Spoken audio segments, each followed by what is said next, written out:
गुरु प्यारी सात संगत जी, आप सभी के श्री चरणों में दासी का प्यार भरा धन्यवाद जी। सात संगत जी, आप सभी ईश्वर की कृपा से स्वस्थ रहें, मस्त रहें। सात संगत जी, दासी एक साखी लेकर आई है, व्यर्थ का भोजा। सात संगत जी, एक बार एक बूढ़ी माँ एक बार रेलगाड़ी के द्वारा यात्रा कर रही थी। वह बेचारी रेलगाड़ी में पहली बार ही बैठी थी। उनके पास कुछ सामान भी था जो उसने एक गठरी में बांध रखा था।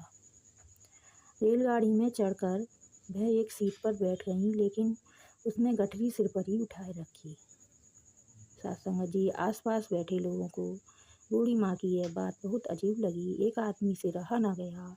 उसने कह ही दिया, माँ जी, सीट के नीचे काफ़ी खाली स्थान है, आप गठरी को वहाँ रख दें, आप चिंता ना करें, कोई आपका सामान नहीं छुएगा।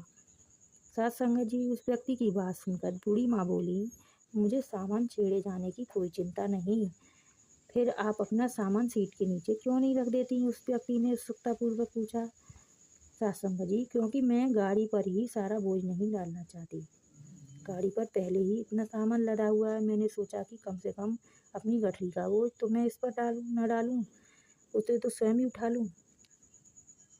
वह बोली, बूढ़ी माँ इस बात को समझ ही नहीं पा रही थी कि गठरी सीट के नीचे हुआ है, उसके सिर पर बोझा तो गाड़ी पर ही है, क्योंकि बुढ़िया का अपना बोझा तो गाड़ी पर ही है।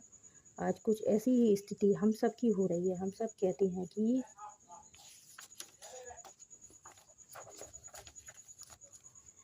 सब कुछ करने वाला परमात्मा है, हम सबको सब कुछ यही दे रहा है, सब कुछ उसकी इच्छा पर निर्भर है। सृष्टि की सारी उथल पुथल इस सर्वव्यापक परमात्मा में ही हो रही है। सुख दुख इसी के हाथ में है, लेकिन फिर भी हम अपनी चिंताओं का बोझा अपने सिरों पर लादे हुए हैं।